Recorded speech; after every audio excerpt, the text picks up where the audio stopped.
Aspirants. I hope all of you are doing well and आप सभी की जो प्रिपरेशन है यूपीएससी असिस्टेंट कमांडेंट एग्जाम को लेकर के वो काफ़ी अच्छी चल रही होगी। यूपीएससी उन्नति के गाइडेंस सेशन के बाद ये सेकंड सेशन होगा जो कि UPSC CAPF assistant commandant exam 2025 के लिहाज से काफ़ी इंपॉर्टेंट सेशन होगा। इस सेशन के बेहाफ पर ही आपकी प्रिपरेशन डिसाइड करेगी बिकॉज यूपीएससी का जो नोटिफिकेशन है उसमें काफ़ी ज़्यादा मेजर चेंजेस किए गए हैं। इस बार के नोटिफिकेशन में क्या चेंजेस किए गए हैं वो ज़रा इस वीडियो के माध्यम से हम देखना चाहेंगे। तो बनी रहिए हमारी वीडियो के साथ और इस वीडियो को पूरी देखना बिकॉज इस वीडियो के बिहाफ पर ही आप अपनी प्रिपरेशन को ज़्यादा अच्छे से मूव ऑन भी कर पाएंगे। यहाँ पर मेंशन किया गया है सीधा सीधा specifically notification changes in UPSC CAPF assistant commandant exam 2025। क्या हुआ यूपीएससी को, तो वो चेंजेस हैं उसके बारे में हम फर्दर डिस्कशन करते हैं आगे। अभी तक यूपीएससी होता क्या था, यूपीएससी करती क्या थी सीएपीएफ एग्जाम को लेकर के कि नोटिफिकेशन जो रिलीज कर दी थी वो हमेशा ही अप्रैल ऑफ मंथ में करती थी। ये 2023 का नोटिफिकेशन है जो कि 26 अप्रैल 2023 में रिलीज किया गया था यूपीएससी के द्वारा। देन 2024 दिस ईयर सेम 24 अप्रैल 2024 को रिलीज किया गया था नोटिफिकेशन। बट इस बार क्या हो रहा है, इस बार कुछ चेंजेस देखने को मिले हैं हमें नोटिफिकेशन में। उन्हीं नोटिफिकेशन की हम बात करेंगे और डिस्कस करेंगे कि किस तरीके से आप अपनी प्रिपरेशन को मूव ऑन कर पाएंगे ज्यादा बेटर तरीके में। Okay, let's move on. सीधा नोटिस नोटिस को आप ध्यान से देखिए, मैं जरा जूम इन करके दिखाता हूँ आपको। जब आप नोटिफिकेशन को देखेंगे तो यहाँ पर मेंशन है आपका CAPF assistant commandant exam 2025। Date of notification देखिए आप, डेट ऑफ नोटिफिकेशन आपकी जो दी गई है वो दी गई है 5th of March 2025। That means इस बार का जो नोटिफिकेशन होगा आपका वो अप्रैल में ना होकर के वो मार्च में आपका दिया जाएगा। इसका डायरेक्टली मीनिंग और इफेक्ट आपकी प्रिपरेशन पे अच्छा पड़ेगा। अगर मैं प्रिपरेशन की बात करूं तो इसका इफेक्ट सभी कैंडिडेट्स के लिए गुड होगा। गुड कैसे होगा उसकी मैं आगे बात करूंगा, लेकिन एक चीज और अच्छी है वो जो यहाँ पर आपको देखने को मिलेगी उसके बारे में मैं मेन जो बात है वो बताने आया हूँ यहाँ पे। 5th ऑफ मार्च 2023 को नोटिफिकेशन रिलीज होगा, देन 25th मार्च 2025 को नोटिफिकेशन क्लोज हो जाएगा यूपीएससी की ओर से। नेक्स्ट मूव ऑन करते हैं कि ये नोटिफिकेशन जो है क्यों इंपॉर्टेंट है, किस पर्सपेक्टिव से इंपॉर्टेंट है। So basically no need to make new EWS OBC certificate. क्या मतलब है इसका, इसका मतलब जो बच्चे ईडब्ल्यूएस सेक्शन से ओबीसी सेक्शन से बिलोंग करते हैं वो ज्यादा बेटर समझ रहे होंगे कि आपको नया ईडब्ल्यूएस सर्टिफिकेट बनवाने की कोई नीड नहीं है, ना ही कोई ओबीसी का सर्टिफिकेट बनवाने की नीड है। बिकॉज आपको पता ही है जो ईडब्ल्यूएस का सर्टिफिकेट बनता है, जो ओबीसी का सर्टिफिकेट बनता है, जो वो फाइनेंशियल ईयर बिहाफ पे बनता है। जैसे 2024 की बात करते हैं तो जो फाइनेंशियल ईयर था वो 2024 और 25 के बिहाफ पर आपका बना था। यानी जो सैलरी आपकी 2023 और 24 में होगी उस बिहाफ पर आपका ये सर्टिफिकेट बना था ईडब्ल्यूएस का, और ये पूरे ईयर यानी फाइनेंशियल ईयर तक वैलिड था। होता ये था कि जो सीएपीएफ यूपीएससी जो लॉन्च करती थी अपना रिलीज करती थी नोटिफिकेशन वो अप्रैल मंथ में करती थी, जिसमें आपको ईडब्ल्यूएस सर्टिफिकेट न्यू बनवाना पड़ता था बिकॉज फाइनेंशियल ईयर ऑब्वियसली खत्म हो जाता था। क्योंकि फाइनेंशियल ईयर कब तक आपका रहता है, 1st ऑफ अप्रैल से लेके मार्च 30 मार्च 31 मार्च 31 मार्च तक रहता है आपका फाइनेंशियल ईयर, 1 अप्रैल से लेके 31 मार्च तक। तो जो नोटिफिकेशन रिलीज करती थी यूपीएससी, वो करती थी 24 अप्रैल को सीएपीएफ के लिए। अब वो नोटिफिकेशन इस डेट पे तो रिलीज हो नहीं रहा है, वो किस डेट पर रिलीज हो रहा है? जैसे कि मैंने अभी बताया था आपको पीछे कि जो रिलीज हो रहा है नोटिफिकेशन, वो आपका इस बार 5 मार्च को हो रहा है। इस बार हो रहा है वो 5 मार्च। मीन्स कि जो आपका अभी ईडब्ल्यूएस का सर्टिफिकेट आपके हाथ में है, जो ओबीसी का सर्टिफिकेट आप लोगों के हाथ में है, वो वैलिड होगा, आप उसी को अप्लाई कर पाएंगे। तो ये तो थी गुड न्यूज। एक थोड़ी सी बैड न्यूज नहीं कहूंगा, मैं कहूंगा प्रेशर न्यूज। आपको स्ट्रेस होगा बात सुन करके, लेकिन वो बात सच है। वो बात क्या है उसके बारे में हम जरा देखते हैं। वो है ये: total days for preparation from the commencement of notification 145 approx. That means कि नोटिफिकेशन 5 मार्च को आ रहा है आपका, तो आपके पास अप्रोक्सीमेटली 145 टू 150 डेज अभी है। अभी है आपके पास, इतने डेज हैं आपके पास कि आप अपनी प्रिपरेशन को एक अच्छे तरीके से मूव ऑन कर पाएंगे, एक बेटर वे में मूव ऑन कर पाएंगे। सिंस यूपीएससी सीएपीएफ एग्जाम में पेपर 1 एंड प्लस पेपर 2 दोनों ही बड़े मैटर करते हैं आपकी मेरिट इन होने के लिए।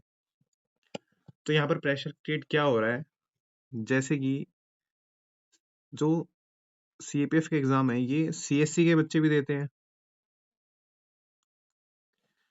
ये सीडीएस के बच्चे भी देते हैं, ये सीजीएल के बच्चे भी देते हैं, एंड अदर एग्जाम भी लिख लेते हैं। यहाँ पे अदर एग्जाम के बच्चे भी, जो कैंडिडेट्स है, वो भी इस एग्जाम में देते हैं। हालांकि हम मेन जो फोकस है हमारा वो इन पे है, सीजीएल, सीडीएस, सीएससी, इन पर हमारा मेजर फोकस है। जो सीएपीएफ का बच्चा है वो थोड़े लिमिटेड ही होते हैं जो प्रॉपरली डेडिकेटली सीएपीएफ की ही तैयारी करते हैं। मैं बात क्या कर रहा हूँ यहाँ पर, आप देख के चलिए। जैसे सीडीएस का एग्जाम है, सीडीएस का एग्जाम होता है अप्रैल तक खत्म हो जाता है, पूरा अप्रैल में हो जाता है। इस बार भी शायद आई थिंक 21 या 22 अप्रैल को ही एग्जाम है। तो सीडीएस का बच्चे तो निपट जाएंगे तब तक, इनका सब कुछ हो चुका होगा, इनका रिजल्ट भी बनने वाला होगा, वो अप्रैल में एग्जाम हो जाएगा। तो यानी इन सीडीएस का रिजल्ट आपका फर्दर जून जुलाई तक दे देंगे यूपीएससी वाले। मैं बात क्या कर रहा हूँ, अगर ये नोटिफिकेशन आपका, आप मान के चलो, जिस दिन नोटिफिकेशन आता है ना, जिस दिन नोटिफिकेशन आता है उस दिन के बाद से एक पुश मिलता है पढ़ाई के लिए। सिंस बहुत सारे बच्चे ऐसे हैं जो अपनी प्रिपरेशन नोटिफिकेशन आने के बाद चालू करते हैं, उसके बाद स्टार्ट करते हैं। और मान के चलो 145 डेज नोटिफिकेशन के दौरान, जब 145 150 डेज आपके पास होंगे, बहुत होते हैं इतने दिन एक तैयारी के लिए। जिस बच्चे ने अगर सीडीएस की तैयारी की है तो उसने वो सारे पेपर 1 के सब्जेक्ट पढ़े ही होंगे जो सीएपीएफ का बच्चा पढ़ेगा। हालांकि सीएपीएफ में थोड़ा सा डीपली पढ़ना पड़ता है सीडीएस के मुकाबले, पर आजकल सीडीएस का लेवल भी अब देखने को मिल रहा है, काफी ज्यादा अब देखने को मिल रहा है। तो कहने का मतलब यही है कि एक प्रेशर आपके पास रहेगा, एक प्रेशर आपके ऊपर बना रहेगा, क्योंकि कंपटीशन ज्यादा देखने को मिलेगा इस बार। कंपटीशन, मैं वैकेंसी की बात नहीं कर रहा हूँ, वैकेंसी की बात नहीं कर रहा हूँ कि वैकेंसी कितनी आएंगी, अभी इसकी कोई कंफर्मेशन नहीं है। जैसे ही आएगी तो आपको अपडेट भी कर दिया जाएगा वैकेंसी के, वैकेंसी से रिलेटेड भी। मैं बात कर रहा हूँ अभी सिर्फ कंपटीशन की। इस बार कंपटीशन जो है वो आपका ज्यादा होगा, कंपटीशन काफी ज्यादा हाई देखने को मिलेगा। जो सीएससी के बच्चे हैं ऑब्वियसली इनका तो एग्जाम वही जो मई में होता है, इनका मई में ही होगा, तो इनके पास तो वही टाइम लिमिट रहेगी जो पढ़ाई की होती है, क्योंकि तो अपना सारा डेडिकेटली होकर के अपना सारा फोकस सीएससी के एग्जाम पर रखेंगे।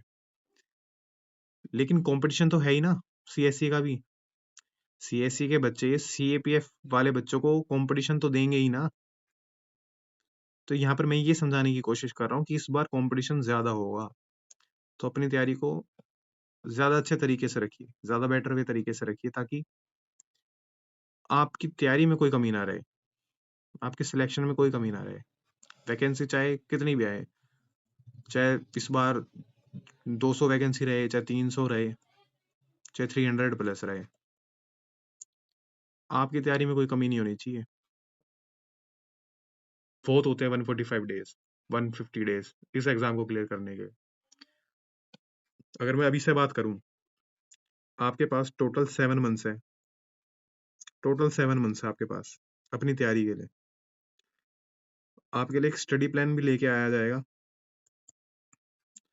जो कि प्रॉपर आपके एक एक कॉन्सेप्ट को, जिसमें आपको बताया जाएगा आपका एक एक कॉन्सेप्ट,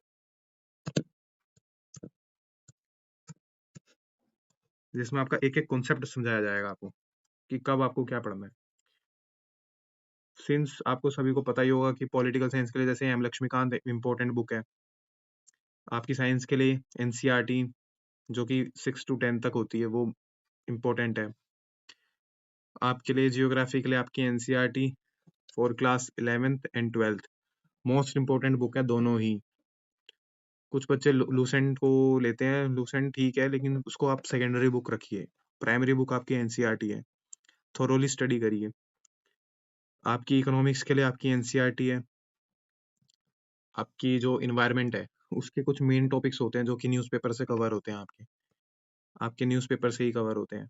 न्यूज़पेपर न्यूज़पेपर में आपके आ जाते हैं the Hindu, the Indian express, the Indian express. Main newspaper यही है, किसी भी एक न्यूज़पेपर को लगा लीजिए, चाहे हिंदू को लगाइए चाहे इंडियन एक्सप्रेस को लगाइए, दोनों ही आपकी हेल्प करेंगे, पेपर 2 में भी हेल्प करेंगे आपकी। तो ये प्लस बेनिफिट है आपके पास। आई होप आप मेरी बात को काफ़ी अंडरस्टैंड कर चुके होंगे, काफ़ी अंडरस्टैंड कर चुके होंगे,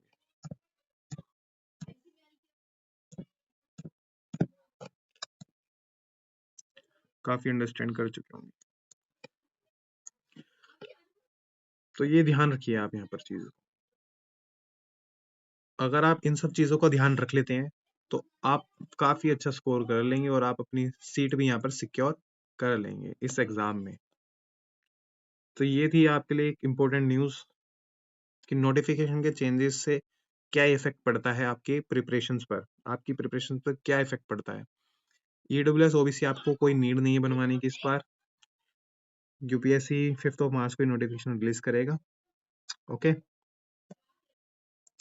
so thank you so much for watching my video, watching the session. और ये आपके लिए काफ़ी इम्पोर्टेंट था, आपको पता होना चाहिए कि कब आपको ईडब्ल्यूएस बनवाना है, कब ओबीसी बनवाना है या कब नहीं बनवाना है। ओके, सिंस आप हमको, अगर फिर भी कोई आपके डाउट रहते हैं, कोई भी आपके डाउट रहते हैं या फिर कोई भी आपको अपडेट्स चाहिए related to CAPF, CDS, CSC, civil services exam, AFCAT, तो पूरी पूरी कोशिश की जाएगी आपको गाइड करने की। आप हमको इसके लिए टेलीग्राम चैनल पर ज्वाइन कीजिए, टेलीग्राम चैनल जो कि आपको यूपीएससी उन्नति के नाम से आप सर्च करेंगे तो मिल जाएगा। आप हमें यूट्यूब पर भी सब्सक्राइब कर सकते हैं, नया चैनल है, हम ये नहीं कहते कि सब्सक्राइब करो, कोई फर्क नहीं पड़ता करो ना करो, बस सब्सक्राइब करने से ये हो जाता है कि कोई भी नई वीडियो आती है आप सीधा सब्सक्रिप्शन पे जाइए, क्लिक कीजिए और नई वीडियो को वॉच कर लीजिए डायरेक्टली।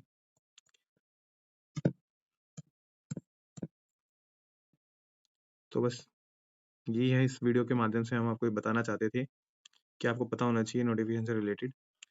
हमारे यूट्यूब चैनल का नाम यूपीएससी उन्नति के नाम से आप सर्च करेंगे आपको मिल जाएगा, उन्नति जिंदगी की।